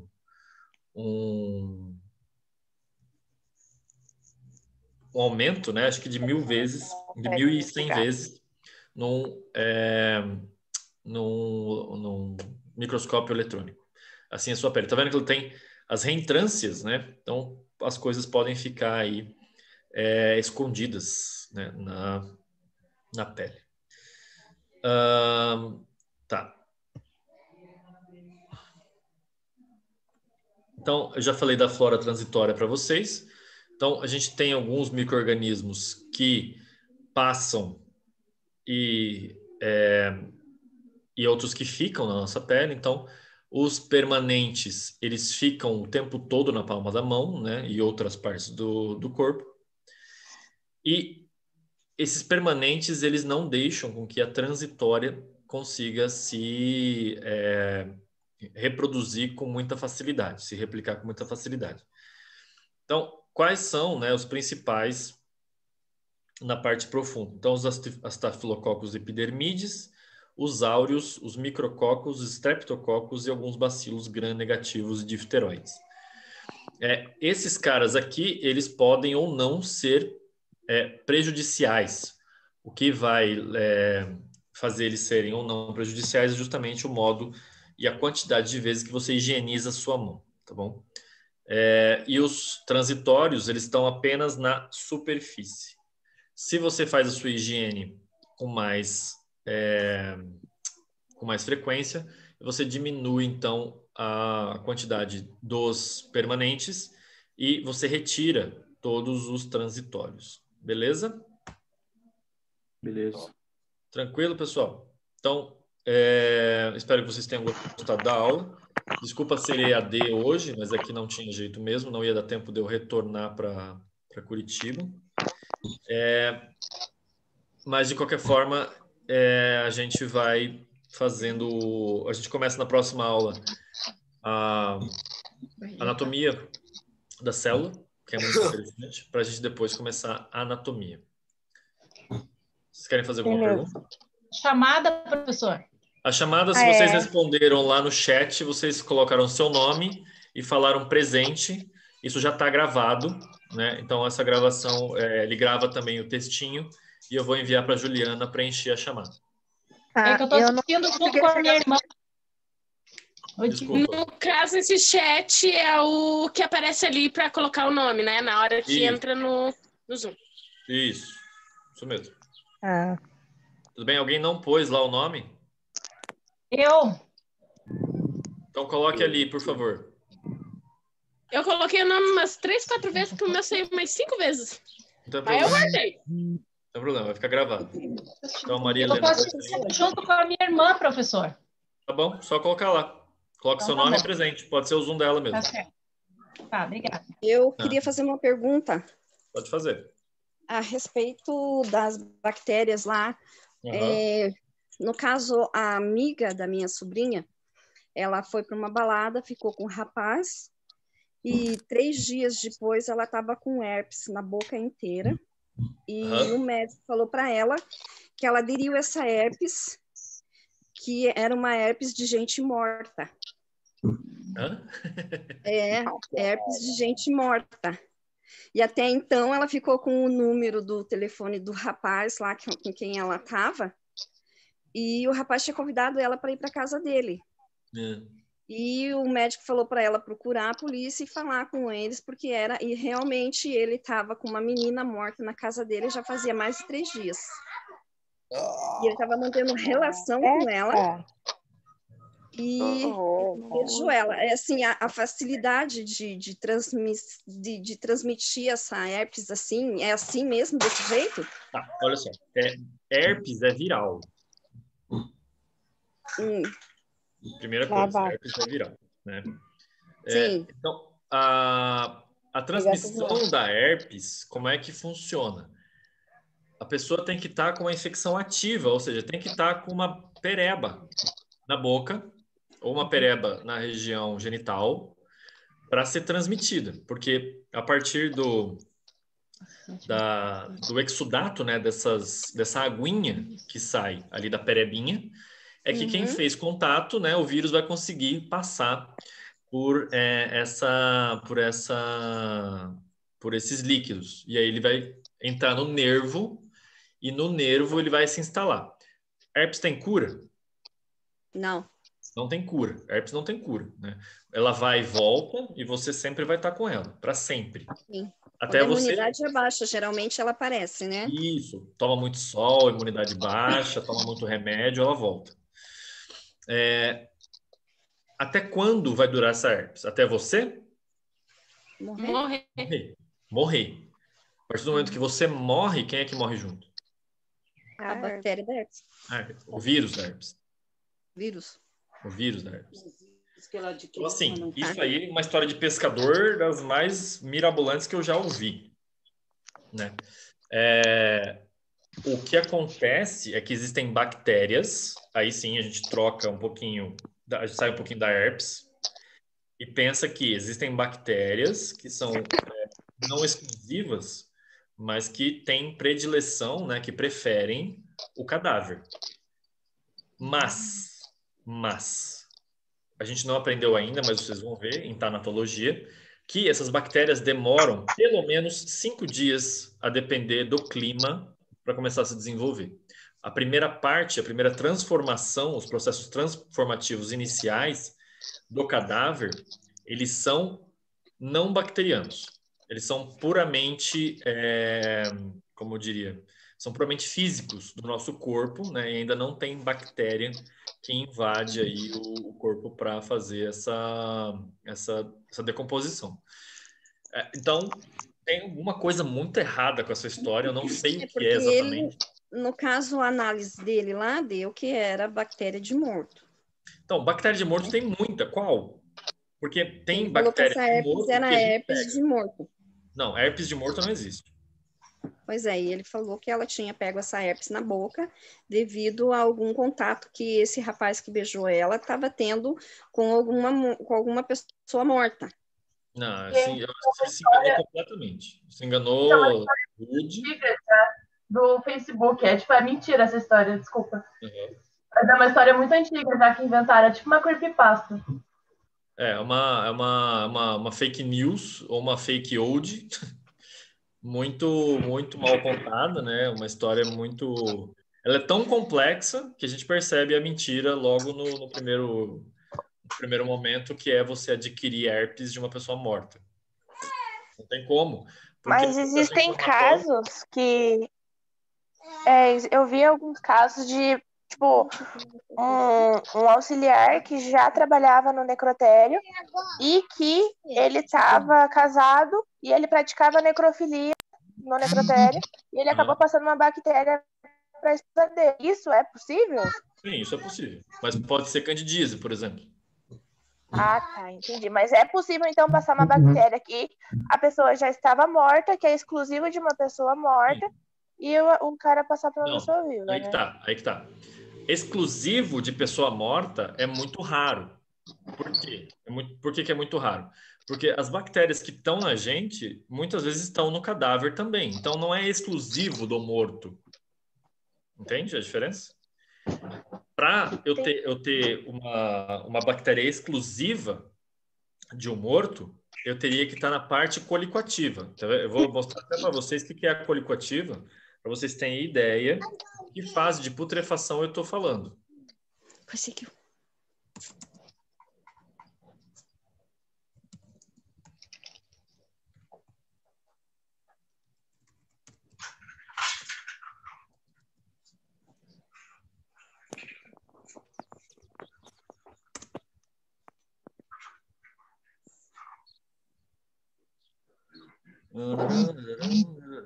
Estou falando dessa parte para frente, ó. Calma aí. Morto, aqui.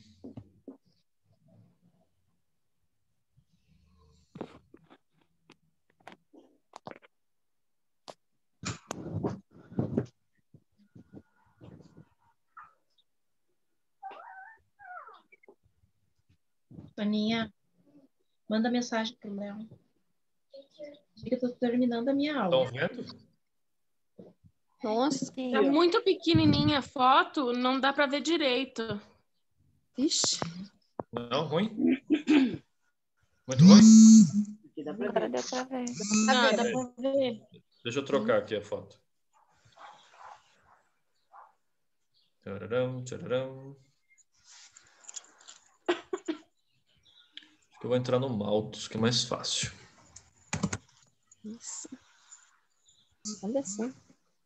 Eu passei esse site para vocês, eu acho, né? Maltos. Não. Passei sim. Só no começo da aula. Verdade, passou.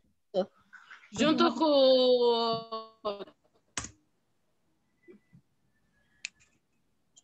o site a inscrição do YouTube. Acompanhe sempre. Bom. Assistam mesmo. Maico Marciano dos Santos Vieira, saia da água. Saia da água.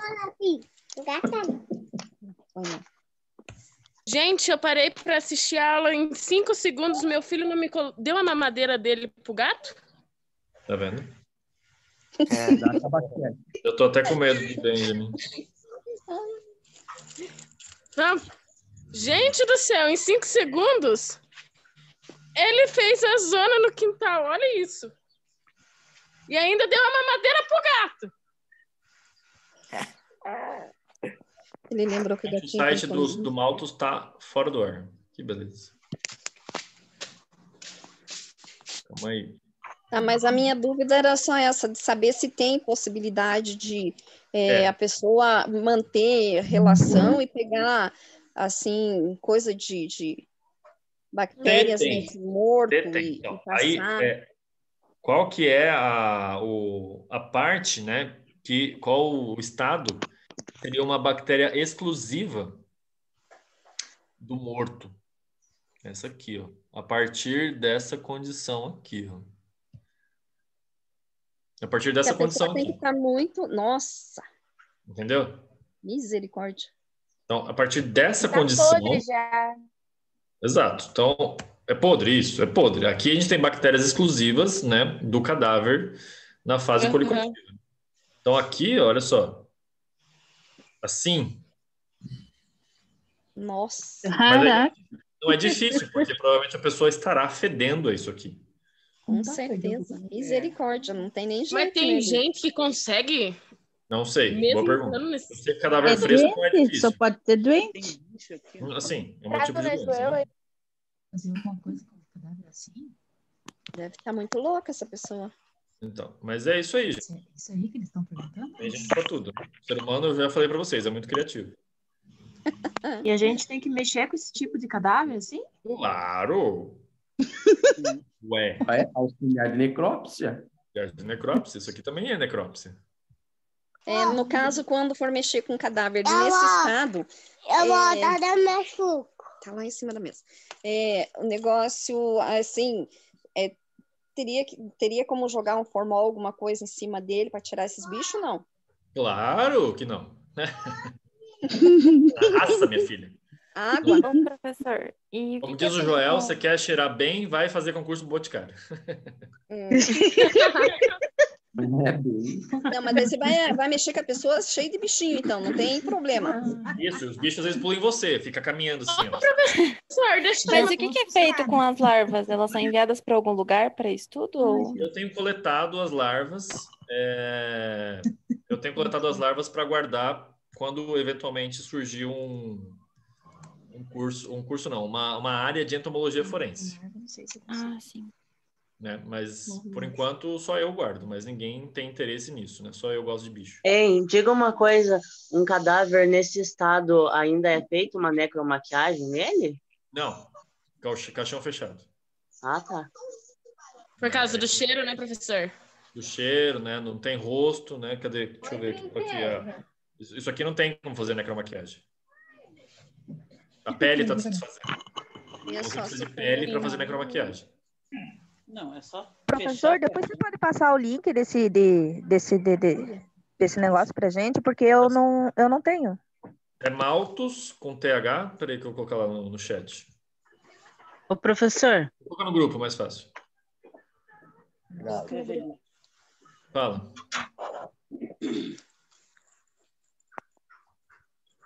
Vou jogar lá no grupo, tá, pessoal? Tá bom. Obrigada. Alguém me chamou? Ô, professor. Oi. Eu só queria saber, é que eu peguei final de semana passado, eu estava no interior. Então, lá eu ajudei a abrir um porco. Um porco? É. De corpo, vai, Eu comecei, eu não sei se é normal, mas eu comecei a tremer. Não sei Claro se que é é porque era... Claro que é normal. Eu comecei a tremer, suar, assim, parecia que eu estava abrindo uma pessoa, então eu comecei a tremer. É bom que agora você vai ter mais experiência para abrir um corpo, né? Mas você já pode abrir porco? Eu ajudei a fazer só a limpeza, né? Daí eu comecei a ver aqueles órgãos, assim, eu comecei, tipo, dar aquela parecido com tremedeira. A minha irmã pegou e falou que isso, como se diz, um ser humano que você vai abrir é a mesma coisa daqui é normal, a gente não é Bem nada. Bem parecido. Não é nada mesmo. Nadinha de nada. Nada mesmo. Tipo, E eu vi que tinha muita pelezinha fina, umas pelezinhas finas que separava os órgãos dos outros, assim, uma camadinha bem fininha. Mas tipo, come carne, gente. É igual a gente. Bem parecido. Minha filha tá fazendo. Alguém mais falou alguma coisa? Uma pergunta, professor. É verdade ou é mito que se você colocar um pouco de Vick no nariz, o cheiro diminui um pouco? Mentira. E pior, você vai ficar fedendo a Vick no necrotério. Uma vez, eu falei para vocês essa história, que estava tendo visita dos alunos lá, né? E a gente estava fazendo acho que umas 6 necrópsias. Então estavam todos os corpos abertos. A gente ia fazendo e ia fechando depois. E aí os alunos foram visitar, e aquele cheiro de cadáver, né? E aí eu falei assim, nossa, mas que cheiro ruim de Vick é esse? O seu parâmetro muda, né? O cheiro de Vick fica irritante. Mas não melhora nada não, você tem que usar uma máscara com filtro de odor, que é muito caro, custa mais de R$250. Agora você acostuma, depois de 15 minutos você não sabe que tem lá. Eu também. Eu compro máscara do que Você sabe tirar esse vira. Tá bom? Tudo bem, pessoal? Bem. Até sábado. Até o próximo sábado. Até o próximo sábado. Hein, professor? Obrigada, professor. Vai ser a única... Essa gravação vai ser colocada, professor? Fora do conteúdo da aula. Eu vou então mandar até sábado que vem. Tchau. Slides eu já mandei. E eu vou mandar depois o link do vídeo para vocês. Tá bom, então. Beleza? Então, obrigado. Você já está em Curitiba? Não, né? Não, estou em São Paulo ainda. Tá, então que Deus abençoe.